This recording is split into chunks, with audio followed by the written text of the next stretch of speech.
Hello बच्चों, कैसे हो भाई। I hope you all will be fine. बच्चों, मैं आप सभी का अपने YouTube channel basics of psychology by doctor PL Saini पर स्वागत करता हूं।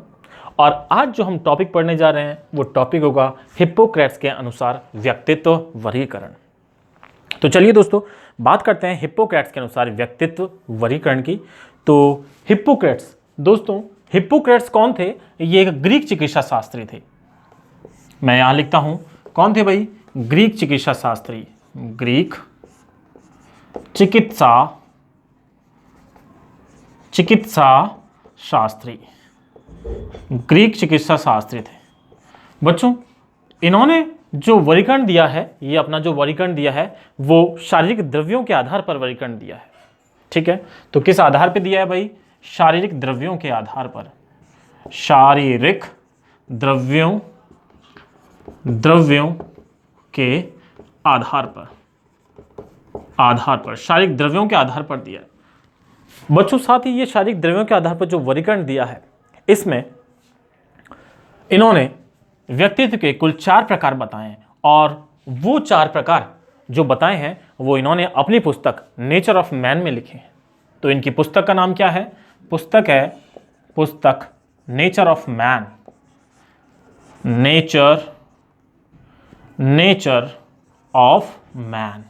नेचर ऑफ मैन में इन्होंने व्यक्तित्व के 4 प्रकार बताए हैं। और ये पुस्तक इन्होंने कब लिखी, या मैं कहूँ ये व्यक्तित्व का वर्गीकरण इन्होंने कब बताया? तो ये बताया दोस्तों 400 ईसा पूर्व। 400, ठीक है, 400 ईसा पूर्व ये व्यक्तित्व का वर्गीकरण दिया गया दोस्तों इनके द्वारा। तो अगर ये 400 ईसा पूर्व है तो हम कह सकते हैं यह सबसे प्राचीन वर्गीकरण है, सबसे पहला और प्राचीन वर्गीकरण है। मैं यहां लिख दूं, सबसे पहला और प्राचीन वर्गीकरण, सबसे पहला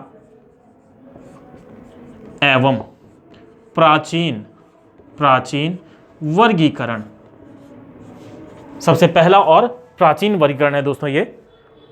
ठीक है, चलिए अब बात करते हैं हम, इन्होंने जो वर्गीकरण दिया है उसमें जो व्यक्तित्व है उसके कौन कौन से प्रकार बताए हैं शारीरिक द्रव्यों के आधार पे। तो ये 4 प्रकार हैं, हम लिख रहे हैं। ये 4 प्रकार जो इन्होंने बताए हैं, एक बताया है कालापित्त, यानी काला पित्त प्रवृत्ति वाले लोग, कालापित्त। दूसरा जो प्रकार बताया है वो पीला बताया है, पीला पित्त। तीसरा अगर बात करें तो तीसरा प्रकार इन्होंने बताया है रक्त प्रधान।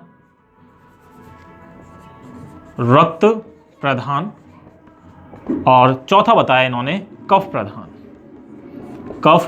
प्रधान। ठीक है, तो बच्चों शारीरिक द्रव्यों के आधार पर 4 प्रकार, काला पित्त, पीला पित्त, रक्त प्रधान और कफ प्रधान, ये 4 प्रकार बताए हैं।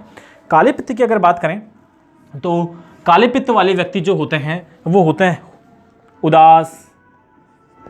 इस कैटेगरी के व्यक्ति उदास होते हैं, हताश होते हैं, उदास, हताश और निराशावादी होते हैं, निराशावादी।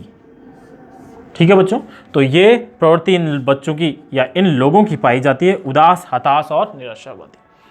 पीली प्रवृत्ति वाले जो लोग होते हैं ये होते हैं भाई गुस्सैल होते हैं, चिड़चिड़े होते हैं और क्रोधी होते हैं। तो मैं यहां लिख दूं क्रोधी, गुस्सैल और चिड़चिड़े। विजिबल है आपको? ठीक है, चिड़चिड़े। ठीक है बच्चों, रक्त प्रधान प्रवृत्ति वाले जो लोग होते हैं ये खुश मिजाज, प्रसन्नचित्त और आशावादी होते हैं। क्या होते हैं बच्चों? खुश मिजाज, प्रसन्नचित्त और आशावादी। और कफ प्रधान प्रवृत्ति वाले लोग होते हैं ये होते हैं विरक्त और दूसरा होते हैं ये भाव शून्य। तो बच्चों ये विरक्त और भाव शून्य होते हैं, कौन से? कफ प्रवृत्ति वाले। तो ये 4 प्रकार बताए हैं हिप्पोक्रेट्स के अनुसार, ये 4 प्रकार बताए गए।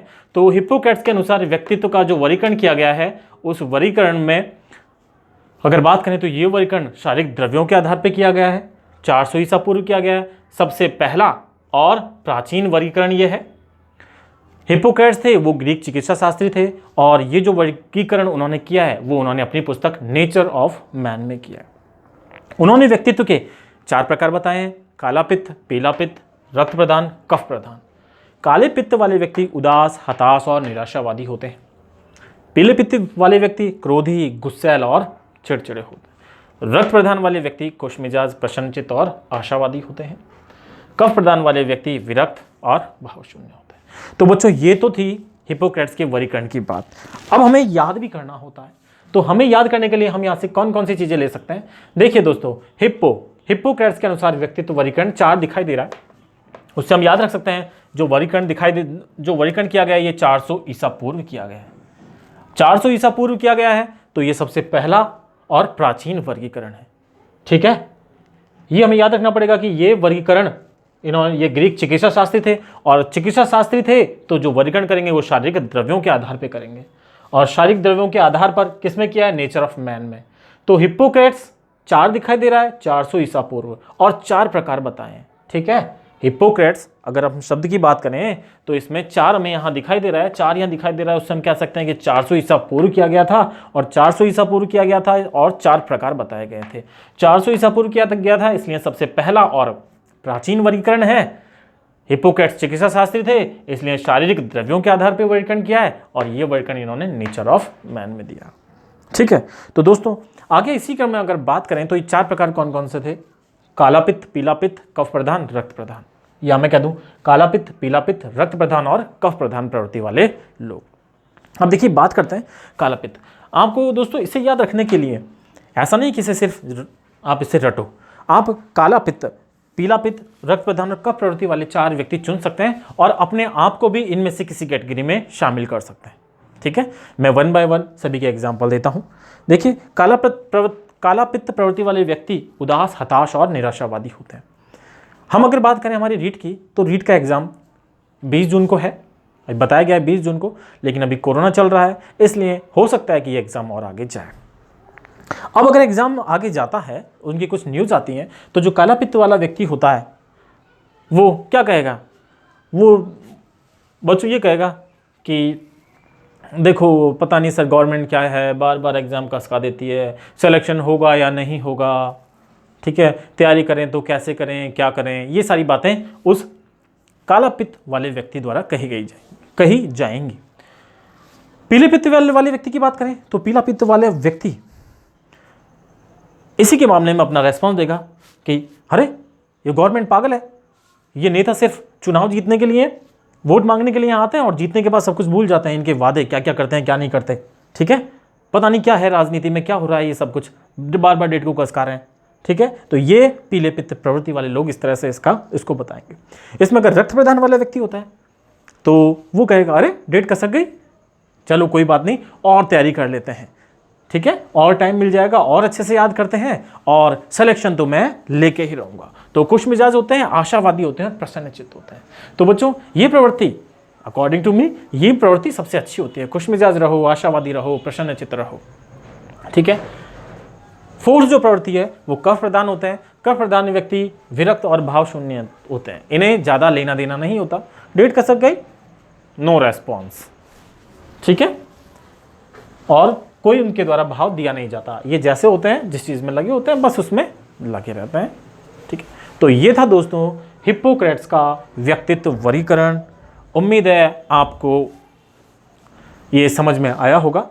ठीक है, तो एक बार और हम देखते हैं हिप्पोक्रेट्स का व्यक्तित्व वर्गीकरण। हिप्पोक्रेट्स के अनुसार 4 प्रकार बताए हैं, ये ग्रीक चिकित्सा शास्त्री थे, 400 ईसा पूर्व बताए हैं, 4 प्रकार बताए हैं, शारीरिक द्रव्यों के आधार पर बताए हैं, नेचर ऑफ मैन में बताए गए हैं। 4 प्रकार बताए गए हैं, काला पित्त, पीला पित्त, रक्त प्रदान और कफ प्रदान। काला पित्त प्रवृत्ति वाले लोग उदास, हताश और निराशावादी होते हैं। पीला पित्त प्रवृत्ति वाले लोग क्रोधी, गुस्सैल और चिड़चिड़े होते हैं। रक्त प्रधान प्रवृत्ति वाले व्यक्ति खुश मिजाज, प्रसन्नचित्त, आशावादी और कफ प्रधान प्रवृत्ति वाले व्यक्ति विरक्त और भाव शून्य होते हैं। तो दोस्तों ये था हिप्पोक्रेट्स के अनुसार व्यक्तित्व वर्गीकरण। यदि आपको ये वीडियो पसंद आया तो इसे लाइक करें, फ्रेंड्स के साथ शेयर करें और सब्सक्राइब करें। Thank you.